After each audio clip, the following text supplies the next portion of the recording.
চলে এলাম চিকেনের আরেকটা রেসিপি নিয়ে। এতে ইনগ্রেডিয়েন্টস লাগছে ফোড়নের জন্য জিরা আর চিনি। তারপরে আমি হলুদ, জিরে গুঁড়ো, লবণ, লাল লঙ্কার গুঁড়ো আন্দাজ মতো নিয়ে নিতে হবে। এবার সবজি দেব। হ্যাঁ, ভাবতেই পারেন চিকেনে আবার সবজি। হ্যাঁ, এটা একটা নতুন রেসিপি।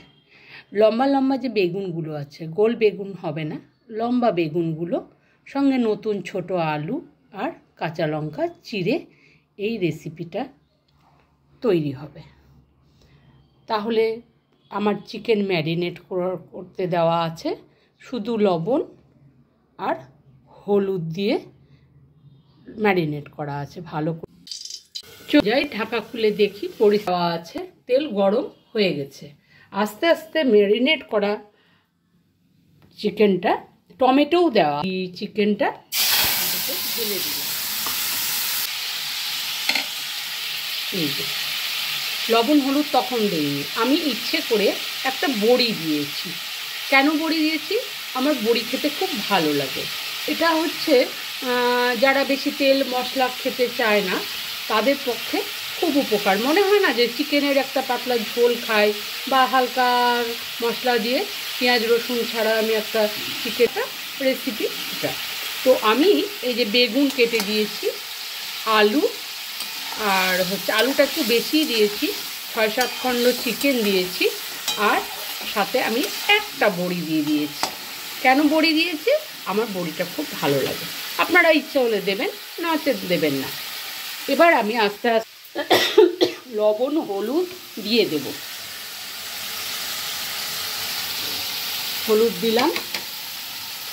এবার হচ্ছে পরিমাণটা সামান্য করে দেব।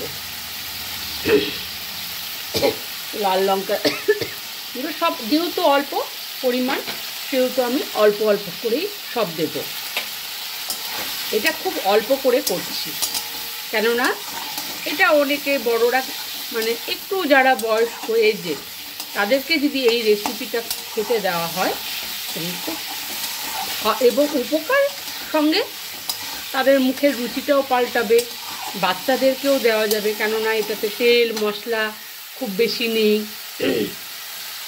দিয়ে আমি চিকেনটার মধ্যে দিয়ে আমি ঢাকা দিয়ে দিলাম। একদম ধিমে আঁচে এই রেসিপিটা হবে, একদম ধিমে আঁচে রেসিপিটা হবে। কোনো মানে এই ভাপে ভাপে, এই অল্প জল দিয়েই ভাপে ভাপে চিকেনটা সেদ্ধ হয়ে যাবে। যেহেতু 2 ঘন্টা আগে এটা ম্যারিনেট করে রাখা আছে, সেহেতু সেদ্ধ হতে সময় লাগবে না। আর নতুন আলু একটু তাড়াতাড়ি সেদ্ধ হয়ে যায়, এটা নিয়েও কোনো ব্যাপার নেই। তো চলুন আমি এখন ঢাকা দিয়ে রেখে দিই। চলুন যাই ঢাকা খুলে দেখি পরিস্থিতিটা কেমন। বাহ, দারুণ কালারটাও দেখুন। এখানে কিন্তু শুকনো লঙ্কা গুঁড়োটা আমি সামান্য দিয়েছি। কেন দিয়েছি? যে বাচ্চারাও খাবে, বাচ্চাদেরকে কেনা শুকনো লঙ্কার গুঁড়োটা না দেওয়াটাই ভালো। আর বয়স্ক মানুষ যদি থাকে তো অবশ্যই তাদেরকেও শুকনো লঙ্কা গুঁড়োটা না দেওয়াই ভালো। তাই জন্য আমি শুকনো লঙ্কার গুঁড়োটাকেও দিলে দেবেন মনে করেন তো দেবেন, আর যদি না মনে করেন তো আপনি ছেড়েও দিতে পারেন। তো দেখুন কি সুন্দর। কে বলবে যে এটা তেল কম বা মশলাপাতি নেই? কত সুন্দর হয়েছে বলুন দেখি। আর টেস্টে লাজবাব, খুব সুন্দর। এটা হচ্ছে চিকেন বেগুন রসা। তাহলে চলুন নামিয়ে ফেলি এবার। শুধু খেলে হবে না, খেয়ে দেখবেন, সঙ্গে জানাবেন কেমন হয়েছে রেসিপিটা। ঠিক আছে?